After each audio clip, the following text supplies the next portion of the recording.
Hi friends, welcome to Sumi's tips and docs. എന്ന് ഞാൻ നിങ്ങളോടൊപ്പം ഷെയർ ചെയ്യുന്നത് ഒരു ഹെയർ കെയർ വീഡിയോ ആണ്. നമ്മുടെ മുടിയുടെ നര മാറാനും അതേപോലെ മുടിക്ക് കൊഴിച്ചിലുണ്ടെങ്കിൽ അത് മാറാനും താരൻ അകറ്റാനും മുടി നന്നായിട്ട് തഴച്ച് വളരാനൊക്കെ ഉള്ള ഒരു ഹെയർ ഓയിലുമായിട്ടാണ് ഞാൻ ഇന്നത്തെ വീഡിയോയിൽ വന്നേക്കുന്നത്. അപ്പോൾ ഇന്ന് നമ്മൾ ഒരുപാട് പേര് ഒരുപാട് മുടിയുമായിട്ട് ബന്ധപ്പെട്ട് ഒരുപാട് പ്രശ്നങ്ങൾ ഫേസ് ചെയ്യുന്നുണ്ട്. ആ പ്രശ്നങ്ങൾക്ക് ഒരേ ഒരു ഒറ്റമൂലി, ഇപ്പം നിങ്ങൾ പുറത്തൊക്കെ കേട്ട നീലഭൃംഗാതി എണ്ണയെ പറ്റി. നീലഭൃംഗാതി എണ്ണ ഒരേ ഒരു കാര്യത്തിന് മാത്രമല്ല, എല്ലാ കാര്യത്തിനും ഉൾപ്പെട്ടിട്ടുള്ളതാണ്. അതായത് മുടി കൊഴിച്ചിലും താരനും അകാല നരയും മുടി നന്നായിട്ട് വളരാനും അതേപോലെ നമ്മുടെ ഹെയറിൽ സ്കാപ്പിൽ എന്തെങ്കിലും ഇൻഫെക്ഷൻസ് ഒക്കെ ഉണ്ടെങ്കിൽ അതിനും, അങ്ങനെ ഒരുപാട് മുടിയുടേത് അല്ലെങ്കിൽ തലയോട്ടിയിലൊക്കെ നമുക്ക് ഹെയറുമായിട്ട് ബന്ധപ്പെട്ട് എന്തെങ്കിലും ഇൻഫെക്ഷൻ എന്തെങ്കിലും ഒരു ബാക്ടീരിയസിൻ്റെയൊക്കെ പ്രോബ്ലം ഉണ്ടെങ്കിൽ പോലും ഇത് വളരെയധികം നല്ലതായിട്ടുള്ള ഒരു എണ്ണയാണ് നീലഭൃംഗാതി എണ്ണ. അപ്പോൾ ഈ നീലഭൃംഗാതി എണ്ണ നമുക്ക് വീട്ടിൽ തന്നെ ഈസി ആയിട്ട് ഉണ്ടാക്കാൻ പറ്റും. അപ്പോൾ ഒരു ചെറിയ ബോട്ടിൽ നമ്മൾ പുറത്തുനിന്ന് വാങ്ങുകയാണെങ്കിൽ തന്നെ ഇത്ര രൂപ, ഒരു 150, 200, 250 രൂപയെങ്കിലും കൊടുക്കേണ്ടി വരും. അപ്പോൾ ഇത്ര രൂപ ഉണ്ടെങ്കിൽ നമുക്ക് ശരിക്കും പറഞ്ഞാൽ വീട്ടിൽ തന്നെ ഈസി ആയിട്ട് ഉണ്ടാക്കാം. അത് 1 ലിറ്റർ എത്ര വേണമെങ്കിലും ഉണ്ടാക്കാൻ പറ്റുന്നതാണ്. അപ്പോൾ ഇനി പുറത്തുനിന്ന് വാങ്ങാതെ നമുക്ക് ഈസി ആയിട്ട് വീട്ടിൽ തന്നെ ഇത് പ്രിപ്പയർ ചെയ്യാം. അപ്പോൾ വീഡിയോയിലോട്ട് കിടക്കുന്നതിന് മുമ്പ് നിങ്ങൾ എൻ്റെ ചാനൽ ആദ്യമായിട്ടാണ് കാണുന്നതെങ്കിൽ എൻ്റെ ചാനൽ സബ്സ്ക്രൈബ് ചെയ്യുക. തൊട്ട് താഴെ തന്നെ ഒരു ബെല്ലൈക്കൻ ഉണ്ട്, അതും കൂടി ക്ലിക്ക് ചെയ്യുക. അന്നേരം ഞാനിടുന്ന നെക്സ്റ്റ് വീഡിയോസിൻ്റെ നോട്ടിഫിക്കേഷൻ നിങ്ങൾക്ക് കിട്ടുള്ളൂ. അപ്പോൾ നമുക്ക് വീട്ടിലോട്ട് പോകാം. അപ്പോൾ നീലഭൃംഗാതി എണ്ണ ഉണ്ടാക്കാനായിട്ട് ഞാൻ ആദ്യം കൊടുക്കുന്നത് നീലയമരിയാണ്. നീലയമരിയെ പറ്റി പറയുകയാണെങ്കിൽ നീലയമരി നമ്മുടെ ഹെയറിന് കളർ കൊടുക്കാനായിട്ട് നല്ലൊരു ഇൻഗ്രീഡിയൻ്റ് ആണ്. അതേപോലെ തന്നെ ഇത് നമ്മുടെ താരൻ അകറ്റാനും വളരെയധികം നല്ലതാണ്. പണ്ട് കാലത്തൊക്കെ ഈ നീലയമരിയും ഡ്രസ്സിനൊക്കെ കളർ കൊടുക്കാൻ വേണ്ടിയിട്ടാണ് ഉപയോഗിച്ചിരുന്നത്. ഇത് ഈ നമ്മുടെ അടുത്തൊക്കെ പറമ്പിലൊക്കെ ഉണ്ടെങ്കിൽ നമുക്കത് പറിച്ചിട്ടാണെങ്കിലും ഈ എണ്ണ കാച്ചാവുന്നതാണ്. അങ്ങനെ നിങ്ങൾക്ക് പറമ്പിൽ ഈ നീലയമരി എന്നുള്ള ഒരു ഇതില്ലെങ്കിൽ നിങ്ങൾക്ക് പുറത്തുനിന്ന് വാങ്ങാൻ പറ്റും. 19 രൂപയൊക്കെ ഉള്ളൂ ഒരു പാക്കറ്റ് കിട്ടും. അപ്പോൾ ആ പാക്കറ്റിൽ നമുക്ക് ആവശ്യത്തിന് നീലയമരിയുടെ പൊടിയായിരിക്കും വാങ്ങാൻ കിട്ടുന്നത്. അപ്പോൾ ആ പൊടി നമുക്ക് 1 ടേബിൾ സ്പൂൺ 2 ടേബിൾ സ്പൂണോ മതിയാവും. അത് നിങ്ങൾ എടുക്കുന്ന എണ്ണയുടെ അളവനുസരിച്ച്, അതായത് 250 ml എണ്ണയാണെങ്കിൽ 1 ടേബിൾ സ്പൂൺ നീലയമരിയുടെ പൊടി മതിയാവും. ഇപ്പോൾ നിങ്ങൾ നീലയമരിയുടെ ചെടിയാണ് എടുക്കുന്നതെങ്കിൽ 2 കൈപ്പിടി മതി. അപ്പോൾ ആ ഒരു അളവനുസരിച്ച് നീലയമരി എടുക്കുക. രണ്ടാമത് നമുക്ക് വേണ്ടത് കയ്യൂന്നിയാണ്. കയ്യൂന്നി എന്ന് പറയുമ്പോൾ നമ്മൾ ഭൃംഗരാജ് എന്നൊക്കെ പറയും ഇതിനാ. ഈ ഭൃംഗരാജ് എണ്ണ ഇപ്പോൾ നമ്മുടെ എന്താ പറയുക, ഇന്ദുലേഖ അങ്ങനെയുള്ള ഒരുപാട് ഹെയർ ഓയിൽസിൻ്റെയൊക്കെ മെയിൻ ഒരു ഇൻഗ്രീഡിയൻറ്റ് തന്നെയാണ് ഈ കയ്യൂന്നി എന്ന് പറഞ്ഞിട്ടുണ്ടെങ്കിൽ. ഇതും നമ്മുടെ പറമ്പിലൊക്കെ സുലഭമായിട്ട് കിട്ടുന്നൊരു സാധനമാണ്. അപ്പോൾ ഇതിൻ്റെ ഗുണത്തെപ്പറ്റി പറയുകയാണെങ്കിൽ ഇതിൽ ഒരുപാട് വൈറ്റമിൻ എയും സിയും ഇയൊക്കെ ഉണ്ട്. അതേപോലെ തന്നെ ഇത് മുടി കൊഴിച്ചിൽ മാത്രമല്ല, അകാല നര, അതുപോലെ താരൻ, മുടിയുടേതായിട്ടുള്ള ഇൻഫെക്ഷൻസ്, ഞാൻ നേരത്തെ പറഞ്ഞ പോലെ മുടിയിൽ എന്തെങ്കിലും ഇൻഫെക്ഷൻസ് ഉണ്ടെങ്കിൽ, നമ്മുടെ തലയോട്ടിൽ ചൊറിച്ചിൽ അങ്ങനെ ബാക്ടീരിയസ് മൂലം ഇവിടെ എന്തെങ്കിലും പ്രശ്നങ്ങളുണ്ടെങ്കിൽ അതൊക്കെ മാറ്റാനായിട്ട് ഈ കയ്യൂന്നി വളരെയധികം നല്ലതാണ്. അതേപോലെ നമുക്കൊരു തലക്കൊരു തണുപ്പ് കിട്ടാനായിട്ടും ഈ കയ്യൂന്നി വളരെയധികം നല്ലതാണ്. അപ്പോൾ ഈ കയ്യോന്നി പറഞ്ഞാൽ നമ്മൾ 250 ml ആണ് എടുക്കുന്നതെങ്കിൽ 1 പിടിയോ 2 പിടിയോ കയ്യോന്നി എടുക്കുക. അത് കിട്ടാനില്ലെങ്കിൽ നിങ്ങൾക്ക് ഭൃംഗരാജിൻ്റെ പൗഡർ ഇതേപോലെ പുറത്തുനിന്ന് വാങ്ങാൻ കിട്ടും. അത് നിങ്ങൾക്ക് വാങ്ങിച്ച് വെച്ചിട്ട് നിങ്ങൾക്ക് ഇതേപോലെ 1 ടേബിൾ സ്പൂണോ 2 ടേബിൾ സ്പൂണോ ഇട്ടാൽ മതിയാകും. അപ്പോൾ അത് എടുക്കുക. അതാണ് രണ്ടാമത്തെ ഇൻഗ്രീഡിയൻറ്റ്. മൂന്നാമത്തേത് നെല്ലിക്കയാണ്. നെല്ലിക്ക ഒരു 3, 4, 5 അതിൽ കൂടണ്ട. അപ്പോൾ ഇത് ചെറിയ നെല്ലിക്കയാണെങ്കിലും ഒരു 5 എണ്ണം, വലുതാണെങ്കിൽ 3 എണ്ണം അത്ര മതിയാകും.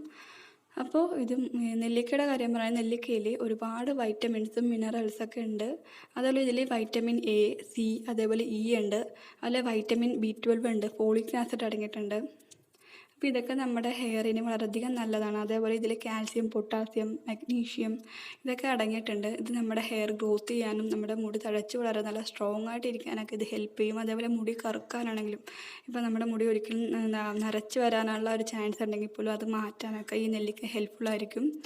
അപ്പോൾ ഇത് നെല്ലിക്ക എടുക്കുക. അതേപോലെ നെല്ലിക്ക നിങ്ങൾക്ക് പുറത്തുനിന്ന് വാങ്ങാൻ കിട്ടുമെങ്കിൽ ഇതേപോലെ നെല്ലിക്കയുടെ പൊടിയാണെങ്കിലും വാങ്ങിക്കാം. അതാണെങ്കിൽ 1 ടേബിൾ സ്പൂൺ വല്ല മതിയാകും. പിന്നെ അടുത്ത വേണ്ടത് അലോവേറയാണ്, നമ്മുടെ കറ്റാർവാഴയാണ്. കറ്റാർവാഴ ഒരു തണ്ട് എടുത്താൽ മതിയാകും. കറ്റാർവാഴയുടെ കാര്യം ഇതുപോലെ തന്നെയാണ്. ഇതിൽ ഒരുപാട് എൻസൈംസും അതേപോലെ മിനറൽസും വൈറ്റമിൻസും ഉണ്ട്. ഇതിൽ ഇതേപോലെ തന്നെ വൈറ്റമിൻ എയും വൈറ്റമിൻ സിയും വൈറ്റമിൻ ഇയും ഓൾറെഡി അടങ്ങിയിട്ടുണ്ട്. ഇതേപോലെ തന്നെ ഇതിലും ഫോളിക് ആസിഡും അടങ്ങിയിട്ടുണ്ട്. ഇതൊക്കെ നമ്മുടെ ഹെയറിന് വളരെയധികം നല്ലതാണ്. ഹെയർ നല്ല കണ്ടീഷൻ ആക്കാനും അതേപോലെ താരൻ മാറാനും മുടി നന്നായിട്ട് തഴച്ച് വളരാനും ഒക്കെ ഇത് ഹെൽപ്പ് ചെയ്യും. അപ്പോൾ ഇത്രയും ഇൻഗ്രീഡിയൻസ് മാത്രം മതി നമുക്കിത് ഉണ്ടാക്കാനായിട്ട്. അപ്പോൾ ഇതിനായിട്ട് നമുക്ക് ഫസ്റ്റ് തന്നെ വെളിച്ചെണ്ണ എടുക്കാം. നിങ്ങൾക്ക് വെളിച്ചെണ്ണ അല്ലെങ്കിൽ കടുകെണ്ണയൊക്കെ യൂസ് ചെയ്യും ഇതിലായിട്ട്. ഞാനിപ്പോൾ വെളിച്ചെണ്ണയാണ് കൂടുതൽ പ്രിഫർ ചെയ്യണത്, കാരണം നമ്മളിത് വീട്ടിലുണ്ടാക്കുന്നതാണ്. പക്ഷേ കോക്കനട്ട് ഓയിലിലും നല്ല ഹെയർ ഗ്രോത്തിനും താരനും മുടി കൊഴിച്ചിലിനും നരക്കൊക്കെ മാറ്റാനായിട്ടുള്ള കഴിവുണ്ട്. അതേപോലെ അതിൽ വളരെയധികം ന്യൂട്രിയൻസും വൈറ്റമിൻസും മിനറൽസും കോക്കനട്ട് ഓയിലുള്ളത് കൊണ്ടാണ് ഞാൻ കോക്കനട്ട് ഓയിലാണ് എടുക്കുന്നത്. അപ്പോൾ നമുക്ക് കോക്കനട്ട് ഓയിൽ 250 ml കണക്കാണ് ഞാനിപ്പോൾ പറഞ്ഞത്. നിങ്ങൾക്ക് അതനുസരിച്ച് ആ ഒരു കണക്കനുസരിച്ച് നിങ്ങൾക്ക് ഇതിൻ്റെയൊക്കെ അളവിൽ വ്യത്യാസം വരുത്താം. അപ്പോൾ വെളിച്ചെണ്ണ ആദ്യം എടുക്കുക, അത് നമ്മൾ ചട്ടിയിൽ നന്നായിട്ടൊന്ന് ചൂടാക്കാൻ വെക്കുക. എന്നിട്ട് അതിലോട്ട് നമ്മൾ ഈ കറ്റാർ വാഴയും അതേപോലെ നെല്ലിക്കയും കയ്യൂന്നിയും ഭൃംഗരാജൊക്കെ ചതച്ചിട്ട് നന്നായിട്ട് മിക്സിയിലൊന്ന് അരച്ചെടുത്തിട്ട് ആ പേസ്റ്റാണ് ഈ എണ്ണയിലോട്ട് ഒഴിച്ചിട്ട് നന്നായിട്ട് മിക്സ് ചെയ്ത് ഒരു 10-15 മിനിറ്റ് ലോ ഫ്ലെയിമിൽ അതൊന്ന് അതിൻ്റെ സത്തൊക്കെ എണ്ണയിലോട്ട് ഇറങ്ങാനായിട്ട് നമ്മൾ നന്നായിട്ട് കാച്ചിയെടുക്കണം. നിങ്ങൾ പൊടിയാണ് എടുത്തതെങ്കിൽ ഇതേപോലെ 10-15 മിനിറ്റ് വെക്കേണ്ടി വരില്ല, കാരണം പൊടിയാണെങ്കിൽ പെട്ടെന്ന് കരിഞ്ഞു പോകാനുള്ള ചാൻസ് ഉണ്ട്. ഒരു 5-10 മിനിറ്റ് അത് നിങ്ങൾ നോക്കിയിട്ട് നന്നായിട്ട് കാച്ചിയെടുക്കുക. ലോ ഫ്ലെയിമിൽ വെക്കാൻ പ്രത്യേകം ശ്രദ്ധിക്കണം, നന്നായിട്ട് ഇളക്കി കൊടുക്കുകയും ചെയ്യണം. എന്നിട്ട് ഇതൊന്ന് കാച്ചി അതിൻ്റെ കളറിലൊക്കെ ഒരു വ്യത്യാസം വരും. എണ്ണയിലോട്ട് അതിൻ്റെ സത്തൊക്കെ ഇറങ്ങി കഴിയുമ്പോൾ ആ എണ്ണയിൽ ഒരു പച്ച കളറായിട്ട് വരും. അപ്പോൾ നമുക്ക് ഫ്ലെയിം ഓഫാക്കി അത് തണുക്കാനായിട്ട് വെക്കാം. അത് അങ്ങനെ തന്നെ ഒരു ദിവസം അങ്ങനെ തന്നെ വെക്കുക. ഇപ്പം നിങ്ങൾ രാവിലെയാണ് ഉണ്ടാക്കണമെങ്കിൽ അന്ന് ഫുൾ അങ്ങനെ തന്നെ വെക്കുക. പിറ്റേ ദിവസം മാത്രം അത് നമുക്ക് അരിച്ച് വേറൊരു കുപ്പിയിലോട്ട് പകർത്താം. എന്നിട്ട് നമുക്കിത് യൂസ് ചെയ്യാം. യൂസ് ചെയ്യുമ്പോൾ നിങ്ങൾക്ക് സാധാരണ നിങ്ങൾ ഡെയിലി യൂസ് ചെയ്യണ പോലെ കുളിക്കുന്നതിന് മുമ്പ് കുളിച്ച് കഴിഞ്ഞിട്ടാണ് നിങ്ങൾ എണ്ണ യൂസ് ചെയ്യുന്നത്, അതിനനുസരിച്ച് നിങ്ങൾക്ക് യൂസ് ചെയ്യാം. അല്ലെങ്കിൽ നിങ്ങൾക്ക് രാത്രി കിടക്കുന്നതിന് മുമ്പ് ഇത് തലയിൽ അപ്ലൈ ചെയ്തിട്ട് നിങ്ങൾക്ക് അങ്ങനെ തന്നെ കിടന്നുറങ്ങാം. അങ്ങനെ ചെയ്യുകയാണെങ്കിൽ ഇത്തിരി കൂടി ഗുണം കൂടുതലായിരിക്കും. കാരണം ഓവർ നൈറ്റ് നമ്മളത് വെച്ച് കഴിയുമ്പോൾ അത്രയും നമ്മുടെ ആ ഒരു എണ്ണയിലെ കണ്ടൻസൊക്കെ നമ്മുടെ ഹെയർ അബ്സോർബ് ചെയ്യും. അപ്പോൾ അത്രയും നമ്മുടെ ഹെയറിന് ബെനിഫിറ്റ് ആയിരിക്കും. അപ്പോൾ അങ്ങനെ ചെയ്യാൻ നിങ്ങൾ ശ്രമിക്കുക. അങ്ങനെ ചെയ്യുകയാണെങ്കിൽ ഇത്തിരി കൂടി ഗുണമുണ്ടാകും. അല്ലെങ്കിൽ രാവിലെ നിങ്ങൾക്ക് സാധാരണ എങ്ങനെയാണ് യൂസ് ചെയ്യുന്നത് അതേപോലെ യൂസ് ചെയ്യാം. അപ്പോൾ യൂസ് ചെയ്യുമ്പോൾ ഒരു 5 മിനിറ്റ് നന്നായിട്ട് എണ്ണ സ്കാപ്പിലും മുടിയിലൊക്കെ ആകണ രീതിയിൽ നന്നായിട്ട് മസാജ് ചെയ്ത് കൊടുക്കുക. ഇങ്ങനെ ചെയ്യുമ്പോൾ നമ്മുടെ ബ്ലഡ് സർക്കുലേഷൻ ഇമ്പ്രൂവ് ചെയ്യും. അപ്പോൾ ബ്ലഡ് സർക്കുലേഷൻ വർദ്ധിക്കുമ്പോൾ നമ്മുടെ ഹെയർ ഗ്രോത്തൊക്കെ സ്റ്റിമുലേറ്റ് ചെയ്യാനായിട്ട് ഇത് ഹെൽപ്പ് ചെയ്യും. അത് മാത്രമല്ല നമ്മുടെ സ്കാപ്പിൽ ഡെഡ് സെൽസൊക്കെ ഉണ്ടെങ്കിൽ അതൊക്കെ റിമൂവ് ചെയ്ത് നമുക്ക് ന്യൂ സെൽസ് ഫോം ചെയ്യാനായിട്ടൊക്കെ ഹെൽപ്ഫുള്ളായിരിക്കും. അപ്പോൾ ഇങ്ങനെ 5 മിനിറ്റ് മസാജ് ചെയ്തതിന് ശേഷം ഒരു 10 മിനിറ്റെങ്കിലും നിങ്ങൾ രാവിലെയാണ് ഉപയോഗിക്കുന്നതെങ്കിൽ 10-15 മിനിറ്റെങ്കിലും അങ്ങനെ തന്നെ വെച്ചിട്ട് കുളിക്കുക. രാത്രിയാണെങ്കിൽ ഇതേപോലെ ഞാൻ പറഞ്ഞ പോലെ തന്നെ രാത്രിയിൽ നന്നായിട്ട് തലയിൽ അപ്ലൈ ചെയ്തിട്ട് കുറച്ച് കിടന്നുറങ്ങുക. പിറ്റേ ദിവസം രാവിലെ ആകുമ്പോൾ നമുക്ക് വാഷ് ചെയ്ത് കളയാം. അപ്പോൾ അതൊക്കെ നിങ്ങളുടെ ചോയ്സ്, നിങ്ങളുടെ ഇഷ്ടമനുസരിച്ച് നിങ്ങൾ ചെയ്യുക. അപ്പോൾ ഇങ്ങനെയാണ് ഹെയർ ഓയിൽ പ്രിപ്പയർ ചെയ്യേണ്ടതും അതേപോലെ തന്നെ ഹെയർ ഓയിൽ നമുക്ക് തലയിൽ അപ്ലൈ ചെയ്യേണ്ടതും. അപ്പോൾ നിങ്ങൾക്ക് 1 മാസം ഇത് കണ്ടിന്യൂസ് ആയിട്ട് യൂസ് ചെയ്യുക. 1 മാസം കണ്ടിന്യൂസ് ആയിട്ട് യൂസ് ചെയ്തിട്ടുണ്ടെങ്കിൽ തീർച്ചയായിട്ടും നല്ലൊരു റിസൾട്ട് തന്നെ കിട്ടും. എന്നുവെച്ചാൽ അത്രയ്ക്ക് എഫക്റ്റീവായിട്ടുള്ള ഒരു ഓയിലാണിത്. നമുക്ക് ഈസി ആയിട്ട് ഉണ്ടാക്കാനും പറ്റും. ഇത് 1 മാസം കണ്ടിന്യൂസ് ആയിട്ട് നിങ്ങൾ എന്തായാലും യൂസ് ചെയ്യുക. 1 മാസം കണ്ടിന്യൂസ് ആയിട്ട് യൂസ് ചെയ്താൽ മാത്രമേ നിങ്ങൾ ഉദ്ദേശിക്കുന്ന രീതിയിൽ നമുക്ക് എന്താ പറയുക മുടി നന്നായിട്ട് തഴച്ച് വളരുകയും അതേപോലെ താരനും അകാല നരയും മുടി കൊഴിച്ചിലും അങ്ങനെ മുടിയോടായിട്ടുള്ള എല്ലാ പ്രശ്നങ്ങളും മാറണമെങ്കിൽ ഒരാഴ്ച കണ്ടിന്യൂസ് ആയിട്ട് യൂസ് ചെയ്യുക. എന്നാലേ നമുക്ക് നല്ലൊരു റിസൾട്ട് കിട്ടുള്ളൂ.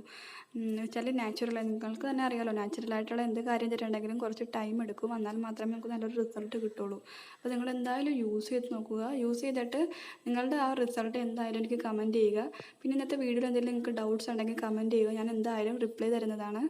അപ്പോൾ ഇന്നത്തെ വീഡിയോ എല്ലാവർക്കും ഇഷ്ടപ്പെട്ടെന്ന് വിചാരിക്കുന്നു. ഇന്നത്തെ വീഡിയോ ഇഷ്ടപ്പെടുമെങ്കിൽ തീർച്ചയായും ലൈക്ക് ചെയ്യുക. അതേപോലെ മറ്റുള്ളവരുടെ അറിവിലേക്കായി അത് ഷെയർ ചെയ്യുക. അപ്പോൾ അടുത്ത നല്ലൊരു വീഡിയോയിൽ കാണുന്നവരേക്കും ബൈ. Thanks for watching.